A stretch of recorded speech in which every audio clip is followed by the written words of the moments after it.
నారాయణం పద్మభూం వసిష్ఠం శక్తిం చ తత్పుత్రపరాశరం చ వ్యాసం శుకం గౌడపదం మహాంతం గోవిందయోగీంద్రమథాస్య శిష్యం శ్రీశంకరాచార్యమథాస్య పద్మపాదం చ హస్తామలకం చ శిష్యం తం తోటకం వార్తికకారమన్యాన్ అస్మద్గురూన్ సంతతమానతోష్మి. నారాయణుని నుండి శంకరాచార్యుల వారు ఆ పరంపర, ఆ గురు పరంపర అందరికీ కూడాను ప్రణామాలు సమర్పిస్తూ ఉన్నాను. కాశీ రక్షకుడైనటువంటి భైరవ స్తోత్రంతో ప్రారంభిద్దాము. కాలభైరవ దేవ శరణం, కాశీపురీనాథ శరణం, కాళికానాయకా శరణం, కామ్యప్రదాయకా శరణం, కంకాళభైరవా శరణం, కరుణాపయోనిధి శరణం, కాళకాళమహేశ శరణం, కాళసుందరదేహ శరణం, కష్టమోచన దేవ శరణం, కంజాతలోచనా శరణం, రుద్రభూమివాస శరణం, భద్రనాట్య విలాస శరణం, మద్యపానోల్లాస శరణం, మదమతి ప్రియహాస శరణం, నీలమేఘశ్యామ శరణం, నిరతభక్త ప్రేమ శరణం, గాంగతట సంచరణ శరణం, కాలుష్య సంహరణ శరణం, యోగీశ సిద్ధిదా శరణం, ఓ స్వయంభూ స్వామి శరణం, కట్వాంగచాలనా శరణం, కారుణ్యలాలనా శరణం, అరుణపాటలకేశ శరణం, అగ్నిపింగళనేత్ర శరణం, కళ్యాణగుణధామ శరణం, కారుణ్యపదశీల శరణం, ప్రణయనాట్యప్రియా శరణం, ప్రళయతాండవలోల శరణం, వారణాసీరాజ శరణం, మందారు మందార శరణం, మందారరసలోల శరణం, మైరేయ మధుమత్త శరణం, కాళభైరవదేవ శరణం, కాశీపురీనాథ శరణం. అలా కాళభైరవ స్వామిని స్మరిస్తూ, కాశీ రక్షకుడిని భావిస్తూ, కాశీలో జరిగినటువంటి భాస్కరాచార్యుల వారి చరిత్రలో ఉన్న ఒక సంఘటన దగ్గర ఉన్నాం మనం. ఆయన లలితా సహస్రనామాలకు వ్యాఖ్యానం రాస్తూ సవ్యాపసవ్యవార్గస్థ, ఇట్లా వామాచారం, దక్షిణాచారం, వీటన్నింటి గురించి కూడా ఆయన చాలా స్పష్టమైన వివరణ ఇచ్చాడు. ఆయన దృష్టిలో వామాచారం అంటే లోకంలో పంచబకారాలు ఉపయోగించి చేసేది. మత్స్యం, మద్యం, మాంసం, మైథునం, ముద్ర, వీటిని ఉపయోగించి మంత్ర సాధన చేసి సిద్ధులు సాధించడం అనేటువంటిది వామాచార మార్గం. కానీ ఆయన దాన్ని అంగీకరించలేదు. ఆయన ఏమన్నారనంటే, వామాచారం అంటే ఏకేశ్వర సాధన వామాచారము అన్నాడు. ఏకేశ్వర సాధన అంటే ఏమిటి అంటే, మానవుడు పొద్దున్న లేస్తే శాస్త్ర ప్రకారం ఎందరో దేవతలకు పూజించవలసి ఉంటుంది, స్మరించవలసి ఉంటుంది. పొద్దున్న లేస్తూనే ఏదో కరాగ్రే వసతే లక్ష్మి అని మొదలు పెడతారు. తర్వాత అయిన తర్వాత సంధ్యావందనం చేయాలా, అర్ఘ్యప్రదానం చేయాలా, సూర్యుడికి అర్ఘ్యం విడిచిపెట్టాలి, గాయత్రి మంత్రం చదవాలి, మంత్ర జపం చేయాలా, తర్వాత హోమం చేస్తారు. హోమం చేసేటప్పుడు ఇంద్రాది దేవతలను స్మరిస్తారు. ఏ దేవతకు హోమం చేస్తున్నారో ఆ దేవతా మంత్రాలతో హోమం చేస్తూ ఉంటారు. ఇట్లా నిత్య జీవితంలో బహుదేవతారాధనం కనిపిస్తున్నది. తపస్సు చేసేటువంటి వాడు ఏదో ఒక దేవతను ఎన్నుకొని తపస్సు చేస్తాడు.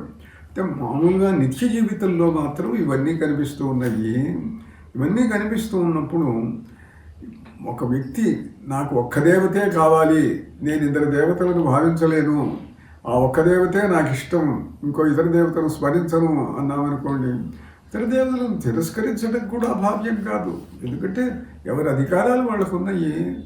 నువ్వు తూర్పుకు వెళితే ఇంద్రుడు దిక్పాలకుడు, దక్షిణానికి వెళితే యముడు దిక్పాలకుడు, ఇట్లా రకరకాల పంచభూతాలు ఉన్నాయి. వాళ్ళ అనుగ్రహం లేకుండా ఎట్లా?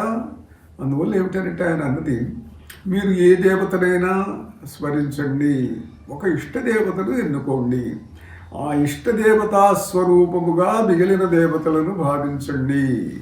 అంటే ఉదాహరణకు ఆయన అంటాడు, నీకు మార్తాండ భైరవుడు ఇష్టం అనుకో.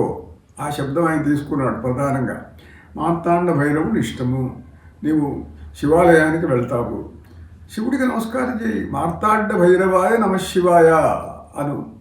విష్ణువాలయానికి వెళ్తావు, నారాయణుడిని చూడు, మార్తాండ భైరవాయ నమో నారాయణాయ అను. అలా ఏ దేవత దగ్గరికి వెళ్ళినా ఆ దేవత నీ ఇష్టదేవతా స్వరూపంగా నీ ఇష్టదేవతా నామాన్ని మంత్రాన్ని స్మరిస్తూ దానికి అది కలుపుకొని చేసేటైతే ఇదే వామాచారము అన్నాడు ఆయన. అయితే అందరూ అంగీకరించలేదనుకోండి, కానీ ఆయన చెప్పిన సిద్ధాంతం మాత్రం అది. అయితే ప్రజలలో చాలామంది పండితులు ఆయనంటే ఈర్ష్య పడినటువంటి వాళ్ళు, ఈయన వామాచారపరుడండి, మా పండితులందరినీ జయించాడు అంటే మేమేం చేస్తాం, ఆయనేమో ఏదో రకరకాల పనులన్నీ చేసి సిద్ధులు సాధించాడు, ఆయన ముందు మేము గెలవలేకుండా ఉన్నాం, మమ్మల్ని గెలిచామని జయపత్రిక ఇమ్మని అడుగుతున్నాడు, కాశీ మహారాజా మీరు ఈ ఆగడాన్ని ఆపాలా. ఆయన మహారాజు దగ్గరికి వెళ్ళి వీళ్ళందరూ కూడా విన్నవించారట. వినిపిస్తే ఆయన అన్నాడు, ఆయన విన్నాడు, ఇవన్నీ తెలుసు ఆయనకు, ఆయన పెద్దవాడు, మీరు ఓడిపోయినారు, సరే ఇంతమంది మీరు అడుగుతున్నారు కాబట్టి ఆయన వామాచారం చేస్తున్నాడు అని నిరూపించడానికి ఏదైనా మీరు ఆధారాలు కనుక చూపించేటట్లయితే మీరు విజయపత్రిక ఇవ్వకుండా ఆపుతాను. అంతేకాదు, వామాచారపరుడైతే మరి బ్రాహ్మణుడు వామాచారం చేయకూడదు, శిక్షిస్తాను. కానీ మీరు నాకు ఏదైనా ఒక నిరూపణ చూపించాలి, ఆధారం చూపించాలి, సాక్ష్యం చూపించాలి అన్నాడు. అంటే తప్పకుండానండి, మాకు తెలుసు ఆ సంగతి, మీరు ఇట్లా అడుగుతారని అన్నారు. వీళ్ళు ఈ సంభాషణ ఆయనకు నెమ్మదిగా ఎవరో చేరవేశారు. చేరవేస్తే ఆయన ఏం చేశాడనంటే, ఒకరోజు కావాలని చేపల దుకాణం, మాంసం దుకాణాల వైపు, కళ్ళ దుకాణాల వైపు వెళ్ళాడు. వెళ్ళి అలా అలా తిరిగి ఓ సంచి, పెద్ద సంచిలో ఓ గుట్ట, దాంట్లో రకరకాల పదార్థాలు పెట్టుకొని అట్టేసి వస్తున్నట్టుగా కనిపించాడు అందరికీ కూడా. వస్తే అదే చూస్తున్నాడు అందరూ కూడా, అదేమిటి అబ్బయ్యా దొరికాడు, ఇంత అడుగు దొరికాడు, ఈ సంచిలో ఉన్నాయి, మనకు వాసన కూడా వస్తున్నది, దూరానికి చేపల వాసన వస్తున్నది, కళ్ళు వాసన వస్తున్నది, సారాయి వాసన వస్తున్నది, ఇంకా దొరికినట్టే అనుకున్నాడు. అనుకొని కాశీ మహారాజు దగ్గరికి వెళ్ళారు. అయ్యా దొరికాడండి, రండి రండి అని. తప్పక ఆయన వచ్చాడు. వస్తే ఆయన, స్వామి మహానుభావులు మీరు, మహనీయులు, మీరు స్వయంగా బజారుకు వచ్చారేమిటి, ఆ వస్తువులు ఏమిటి, మీరు ఏమి తీసుకొచ్చారు, మీరు మొయ్యటం ఏమిటి, అవన్నీ కూడాను అంటేను, ఏం పర్వాలేదు, దానికి ఏముందయ్యా, ఎవరు మోస్తే ఏమున్నది, ఇంట్లోకి కావాల్సిన పదార్థాలు తీసుకెళ్ళలో తప్పే ఉంటుంది అన్నాడు. అంటే దాంట్లో ఏముంటాయండి అన్నాడు. దాంట్లో ఏముంటాయి, ఏదో కూరలు, పండ్లు, పూలు ఇవన్నీ ఉన్నాయి, గంగాజలం ఒక పాత్రలో ఉన్నది అన్నాడు. తీసి చూపించు అన్నారు. నాకు తెలిసింది, మీరు అడుగుతారని, చూడండి అన్నారు. అన్ని అభ్యర్థి ఉన్నాయి. ఆశ్చర్యపడ్డారు అందరూ కూడా. ఏమంటారు, అయ్యా పొరపాటు క్షమించండి అన్నారు. భోజ కాళిదాస కథలు ఉన్నాయి. ఇట్లాంటిదే ఒక ఘట్టం ఒకటి ఉంది. భోజుడికి జూదం ఆడటం అంటే చాలా ఎక్కువ ఇష్టంగా ఉండేదట. జూదం అనేది ఒక వ్యసనం. వెలది జూదంబు పానంబు వేట పలుకు ప్రలుతంబును, ఇవన్నీ సప్త వ్యసనాలు ఉన్నాయి. ఈ సప్త వ్యసనాలలో మద్యపానం ఒక వ్యసనం, స్త్రీ వ్యసనం, అటనే జూదం ఒక వ్యసనం. ఈ జూదం వ్యసనం ఎక్కువగా ఉండేది. ఇక జూదం మానిపించాలా, ఎట్లా మానిపించటం, ఎవరు మహారాజుగా ఎవరు చెబుతారు, టైం అంతా వేస్ట్ అయిపోతూ చేస్తున్నాడు ఆయన అని కాళిదాసుకు చెప్పారట ఇంట్లో వాళ్ళు, ఆయన భార్య వాళ్ళు. చెప్తే ఆయన ఏం చేశాడంటే, ఒక రోజు బిచ్చగాడిలాగా వేషం వేసుకున్నట్ట. రాజుగారు ఎటు వస్తున్నాడో చూస్తున్నాడు. వస్తుంటే ఆయన ఆయన వస్తున్నాడు. ఆయన అప్పుడప్పుడు పట్టణంలో తిరుగుతూ ఉంటారు, ఏం జరుగుతున్నది తెలుసుకోవడం కోసం మహారాజు. ఈయన మాంసం అది పెట్టుకొని ఒక పెద్ద పొడుగాటి చేప సంచిలో పెట్టుకొని, ఆ చేప తోక బయటకు కనిపిస్తున్నది, ఆ నీళ్లు కింద పడుతున్నాయి, వాసన వస్తున్నది, చేప వాసన, మాంసం కనిపిస్తున్నది. అంటే ఈయన అన్నాడు, ఏమిటయ్యా అది, నువ్వు భిక్షుకుడిలాగా ఉన్నావు, చూస్తే ఆచారపరుడు భిక్షుకుడిలాగా ఉన్నావు, భిక్షోర్మాంస నిషేవణం కిముచితం, భిక్షు మాంసం తినటమే ఉచితమయ్యా, ఏమిటిది మాంసం తీసుకొస్తున్నావు అన్నాడు. అంటే ఆయన అన్నాడు, కింతేన మద్యం వినా, నేను మాంసం ప్రతిసారి కాదండి, మద్యం పుచ్చుకున్నప్పుడే తీసుకుంటాను అన్నాడు. అంటే మద్యం చాపి తవ ప్రియం, మద్యం కూడా నీకు ఇష్టమేనా అన్నాడు. ప్రియమహో వారాంగనాభిస్సహా, అదేం లేదులేండి, కాస్త అప్పుడప్పుడు వేశ్యల దగ్గరికి వెళ్తుంటాను, వెళ్ళినప్పుడు ఇవన్నీ కూడా పుచ్చుకుంటూ ఉంటాను అన్నాడు. వేశ్యల దగ్గరికి కూడా వెళ్తావా? వారస్త్రీ రతయే కుతస్తవ ధనం, వేశ్యల దగ్గరికి వెళ్ళాలంటే డబ్బులు కావాలి కదయ్యా, నువ్వేదో భిక్షుకుడిలాగా ఉన్నావు అంటేనా. ద్యూతేన చౌర్యేణవా, జూదమాడి గెలుస్తాను, లేకపోతే దొంగతనం చేస్తాను. చౌర్యద్యూత పరిశ్రమోస్తి భవతాం, సో నీకు దొంగతనం, జూదమాడటం ఇవన్నీ కూడా ఉన్నాయన్నమాట.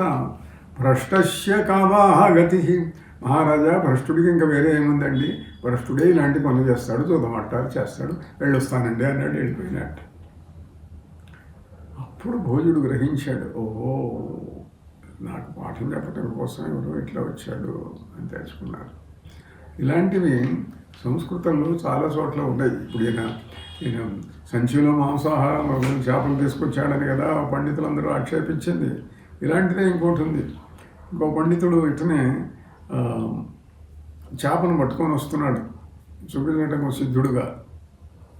హస్తే కింతవా, ఏమిటయా నీ చేతిలో ఏమున్నది? పుస్తకం అండి అన్నాడు.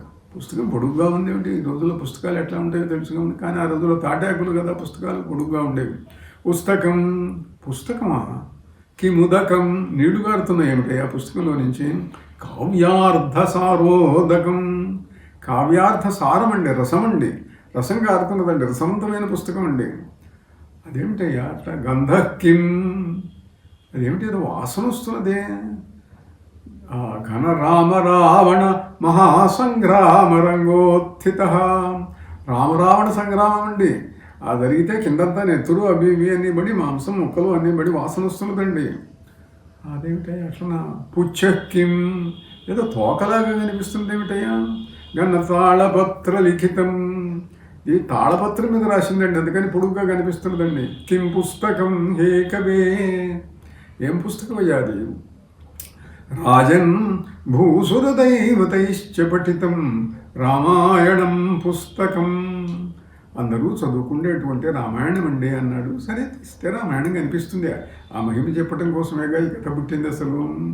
కనుక ఇగో ఇలాంటి వ్యసనాలు ఉన్న వాళ్ళను మందలించటం కోసం, వాటిలో ఉండేటువంటి ఆ చెడు అవి చూపించటం కోసం ఇలాంటి కథలు పుట్టినాయి, ఇవన్నీ జరిగినవే అయి ఉంటాయి అనుకోండి.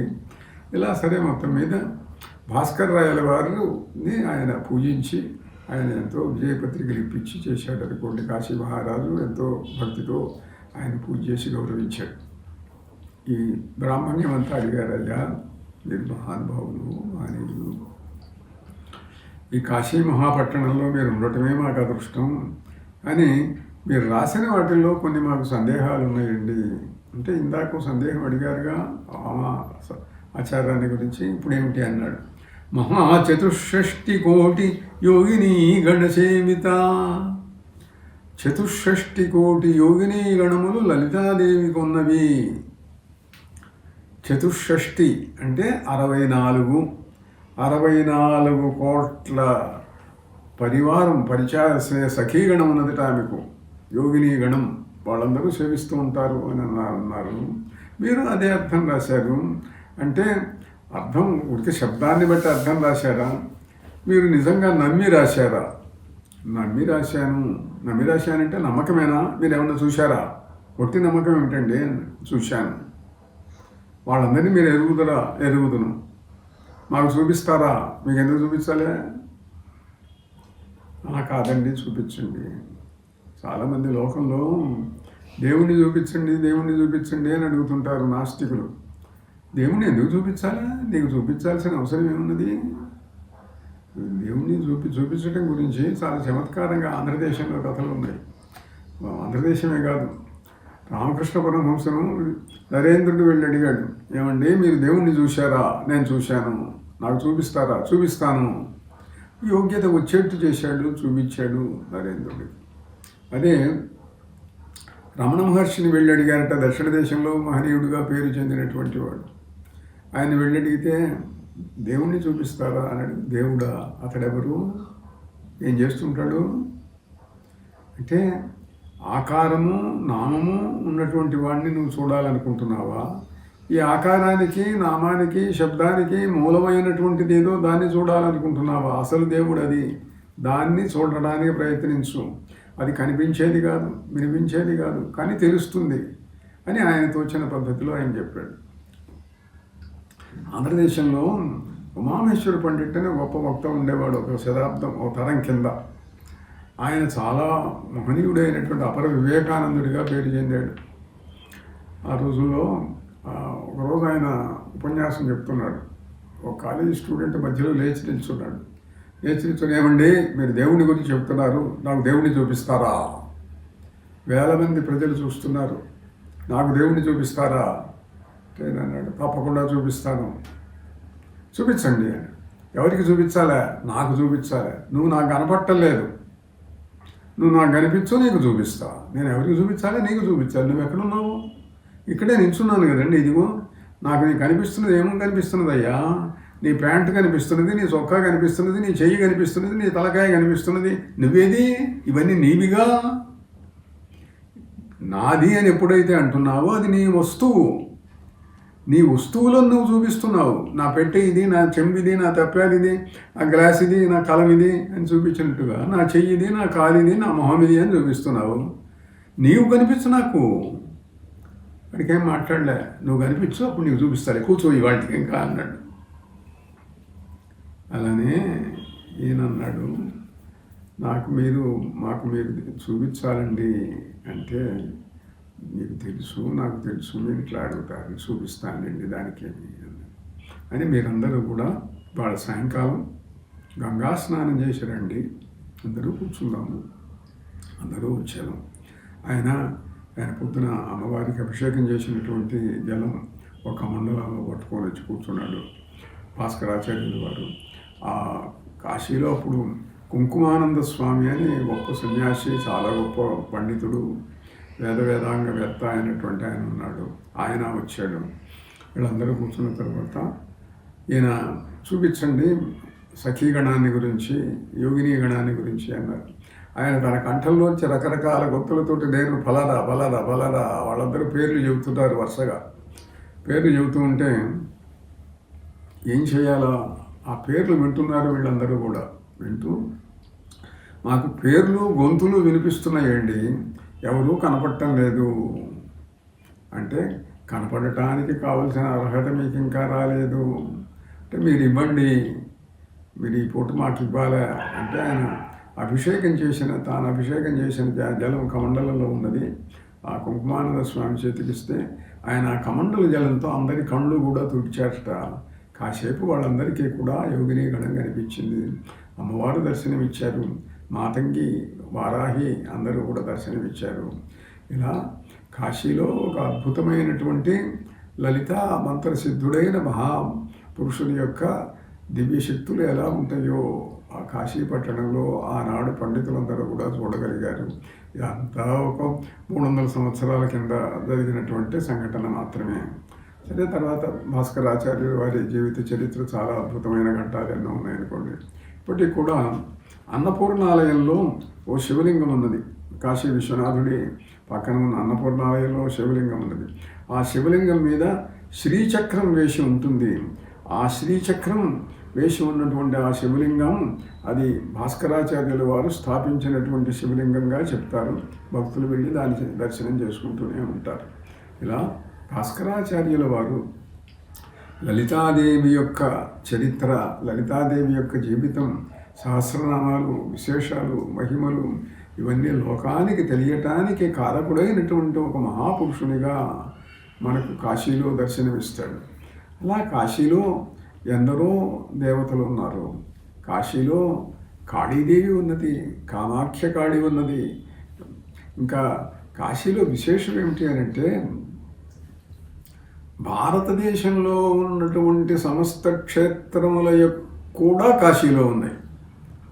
అదేమిటండి కాశీలో అన్ని క్షేత్రాలు ఉండటం ఏమిటి అని అంటే, కాశీలో శ్రీశైల మల్లికార్జున లింగం ఉన్నది, కేదారం ఉన్నది, బదరి ఉన్నది, అక్కడ ఉండే దేవతలు ఉన్నారు. ఇక్కడ కేదారేశ్వర ఘాట్ ఇవన్నీ కూడా ఉన్నాయి.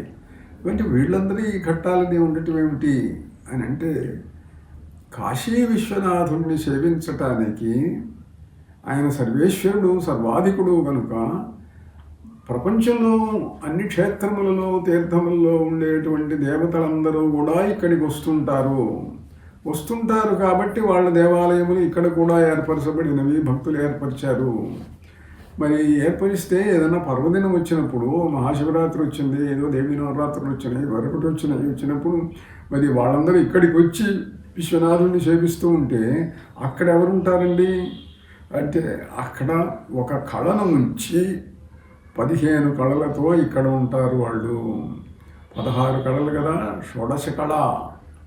ఒక కళ మాత్రం అక్కడ ప్రధాన క్షేత్రాలలో ఉంచి మిగతా 15 కళలతో ఇక్కడ సేవిస్తూ ఉంటారు అని కాశీ క్షేత్ర మహిమను గురించి చెబుతున్నటువంటి ఘట్టాలలో అది ప్రధానంగా కనిపిస్తూ ఉంటుంది.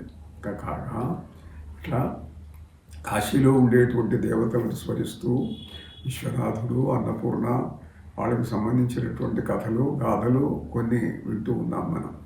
ఆ వింటూ ఉన్నటువంటి గాథల్లో అన్నపూర్ణాదేవిని గురించినటువంటి, విశ్వనాథుని గురించి చెప్పుకున్నాం మనం. అన్నపూర్ణాదేవిని గురించి కూడా స్మరించవలసిన అవసరం ఉన్నది. జగద్గురువులు శంకరాచార్యుల వారు అన్నపూర్ణాదేవిని గురించి అద్భుతంగా రచన చేశారు. ఆ మహాద్భుతమైనటువంటి ఆ రమణీయ రస తుందిలమైనటువంటి ఆ రచనను కూడా ఒకసారి చూద్దాం. అన్నపూర్ణాదేవిని భావిద్దాం. ఆయన 8 శ్లోకాలు రాశారు. నిత్యానందకరీ వరాభయకరీ సౌందర్య రత్నాకరీ నిర్ధూతాఖిల ఘోర పావనకరీ ప్రత్యక్ష మాహేశ్వరీ ప్రాళేయాచల వంశ పావనకరీ కాశీపురాధీశ్వరీ భిక్షాందేహి కృపావలంబనకరీ మాతా అన్నపూర్ణేశ్వరీ. అన్నపూర్ణ బంగారు గరిటె పట్టుకొని ఆవిడ అందరికీ కూడా వడ్డిస్తూ ఉంటుందిట. దేవతలు చూడగలిగినటువంటి వాళ్లకు ప్రతి స్త్రీలో కూడాను అన్నపూర్ణే ఆవేశించి చేయిస్తూ ఉంటుంది అని చెప్పి, నిత్యం ఆనందాన్ని ప్రసాదించే దేవత వరములను ఇస్తుంది, అభయాన్ని ఇస్తుంది, సమస్త పాపములను పోగొడుతుంది. ప్రాళేయాచల వంశ పావనకరీ, హిమాలయ పుత్రికావిడ, కాశీపురాధీశ్వరీ, నానారత్న విచిత్ర భూషణకరీ హేమాంబరాడంబరీ ముక్తాహార విలంబమాన విలసద్ వక్షోజ కుంభాంతరీ కాశ్మీరాగరు వాసితాంగరుచిరా కాశీపురాధీశ్వరీ భిక్షాందేహి కృపావలంబనకరీ మాతాన్నపూర్ణేశ్వరీ. నానారత్న విచిత్రములైన భూషణములన్నీ ధరిస్తూ ఉంటుంది. యోగానందకరీ త్రిపుక్షయకరీ ధర్మైకనిష్టాకరీ చంద్రార్కానల భాసమానలహరీ త్రైలోక్యరక్షాకరీ సర్వైశ్వర్యకరీ తపఃఫలకరీ కాశీపురాధీశ్వరీ. ఇట్లా చూస్తుంటే ఈ శ్లోకాలను గురించి ఒక చమత్కారమైన కథ ఒకటి వచ్చింది. ఏమిటంటే, నిత్యానందకరీ వరాభయకరీ సౌందర్యరత్నాకరీ, కర అంటే చేయునది అని అర్థం అనుకోండి, చెయ్యి అని అర్థం కూడా ఉంది. మహమ్మదీయుల పరిపాలనా కాలం వచ్చిన తర్వాత కూడా కొంతమంది మహమ్మదీయుల నవాబులు వాళ్ళు ఇక్కడి భాషలు, ఇక్కడి కవిత్వాలు వీటిని అభిమానిస్తూ ఉండేటువంటి వాళ్ళు. తర్వాత ఆ రోజుల్లో రాజులకు ఏమిటి అని అంటే, కవులను పోషించడం అనేటువంటిది ఒక స్టేటస్ కింద భావించేవాళ్ళు. వాళ్ళ కవిత్వం అర్థమైనా కాకపోయినా కూడా మీ ఆస్థానంలో ఎవరైనా కవులు ఉన్నారటయా అని తోటి రాజులు కలిసి ఉన్నారని చెప్పుకోవాలి. చెప్పుకోకపోతే అది అమర్యాద కింద లెక్క, స్టేటస్ కింద భావించేది తక్కువగా ఉండేది. అంటే అందువల్ల ఈ మహమ్మదీయులు కూడా కొంతమంది అట్లా ఉండేటువంటి వాళ్ళు పోషిస్తూ ఉండేటువంటి వాళ్ళు. అంటే ఓ పండితుడికి డబ్బులు కావాల్సి వచ్చిందిట. కరీం సాహెబ్ గారని ఓ ప్రాంతానికి ఒక పెద్ద జమీందారుగా ఉండేవాడు. ఆ కరీం సాహెబ్ గారి దగ్గరికి వెళ్ళి, అయ్యా మాలిక్ ఇబ్రహీం గారు, ఆయన మల్క్ ఇబ్రాహిం అన్నారు, ఆయన కవులనందరినీ కూడా పోషించారు. మీరంతటి వారు మాలిక్ ఇబ్రహీం లాంటి వాళ్ళు, మల్క్ ఇబ్రాహిం లాంటి వాళ్ళు అని అంటే వాడు పొంగిపోయి, నిజమే, నా మీద ఇప్పుడు ఎవరన్నా కనుక పద్యం చెప్పేటట్లయితే నేను కావాల్సినంత డబ్బు ఇస్తానన్నట్ట. ఇతడేమో కవిగాడి చూసి ముచ్చి వెళ్ళినటువంటి వాడు, కానీ డబ్బు సంపాదించాలి. అందుకని అన్నపూర్ణాష్టకంలో 2 శ్లోకాలు చదివేశాట. నిత్యానందకరీ వరాభయకరి అని ఉంది కదా, నిత్యానందకరీం వరాభయకరీం సౌందర్య రత్నాకరీం అని ఇట్లా 2 శ్లోకాలు చదివేసరికి అందులో కరీం కరీం కరీం అని చెప్పి ఒక 7-8 సార్లు వచ్చింది. చూసారా, ఇన్నిసార్లు కరీం వచ్చేట్టుగా నేను చెప్పానండి సంస్కృత శ్లోకాలు. వాడికి సంస్కృతం రాదు, ఓహో బాగా చెప్పాడు అని చెప్పి డబ్బులు ఇచ్చి పంపించాడు. ఇట్లా ఏదో ధన సంపాదనకు రకరకాలైన మార్గాలు ఉన్నాయనుకోండి. శతకోటి దరిద్రాలకు అనంత కోటి ఉపాయాలని అంటారే, అలా ఉందన్నమాట. ఇలాంటిదే ఇంకోటి కూడా చెబుతారు. మహమ్మద్ బేగ్ సాహెబ్ గారు ఒక ఆయన ఉన్నట్ట.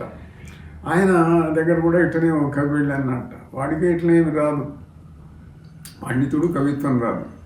నా మీద ఇప్పుడు నువ్వు పద్యం చెప్పేటైతే నీకు ఇస్తానన్నాడు. అంటే ఆయన కొంచెం భాగవతంలో పద్యాలు వచ్చు.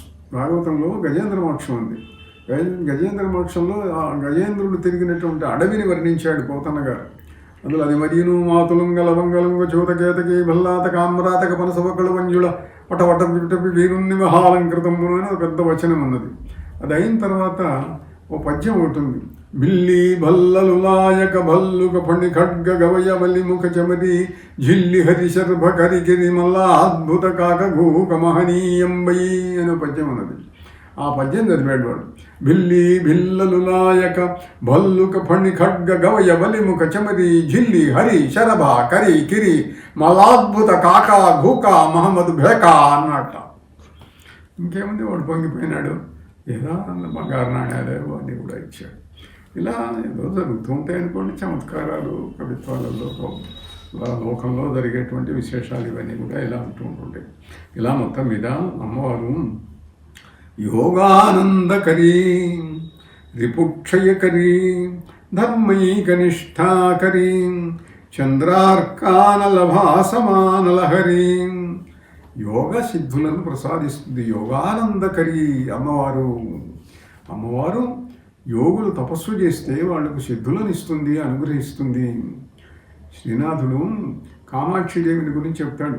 ఏ దేవి తురుముపై 7 కాలము దాకా కసుగంధకుండు చెంగలువదండ ఏ దేవి సేవింతురే కామ్రనాథుండు కరిగిరీశ్వరుడు కింకరుల బోలే ఏ దేవి గొల్చి మత్స్యేంద్రనాథాదులు యోగ సంసిద్ధికి ఒడయలైరి ఏ దేవి మణి దివ్య పాదుకాయుగళంబు పాతాళపతి మోచు పడగలందు అమ్మాదేవి కామాక్షి అఖిల వంద్య దేవతాధిప శక్తి సందీప్తమూర్తి అని అంటాడు. ఏ దేవి గురించి మత్స్యేంద్రనాథాదులు యోగ సంసిద్ధికి ఒడయలైరి. మత్స్యేంద్రనాథుడు మొదలైనటువంటి వాళ్ళందరూ కూడాను యోగ సంసిద్ధులు అమ్మవారి వల్ల సాధించారు, ఆమెను పూజించి సాధించారు అని చెప్పి మనకి ఇప్పటికి కూడా ఉజ్జయినిలో చూపిస్తారు. మత్స్యేంద్రనాథ్ సమాధి అని చెప్పి ఒక సమాధిని చూపిస్తారు. ఎప్పటివాడో, ఎన్ని వేల ఏళ్ల కిందివాడో ఆ మహానుభావుడు. ఆయన శిష్యుడు అయినటువంటి గోరఖనాథుడు కాళీ భక్తుడు. ఆ కాళీ భక్తుడు, కాళీ సిద్ధుడు అయినటువంటి గోరఖనాథ్ యొక్క గుహలు కూడా మనకు ఉజ్జయినిలో చూపిస్తారు. ఇది గోరఖనాథ్ గుహ, ఇక్కడ గోరఖనాథుడు తపస్సు చేశాడు అని చెప్పి. అలా భర్తృహరి కూడా ఆ గోరఖనాథ్ యొక్క శిష్యుడు, భక్తుడు, కాళీ మంత్ర సిద్ధుడు అని చెప్పి చెప్తారు భర్తృహరిని గురించి కూడా.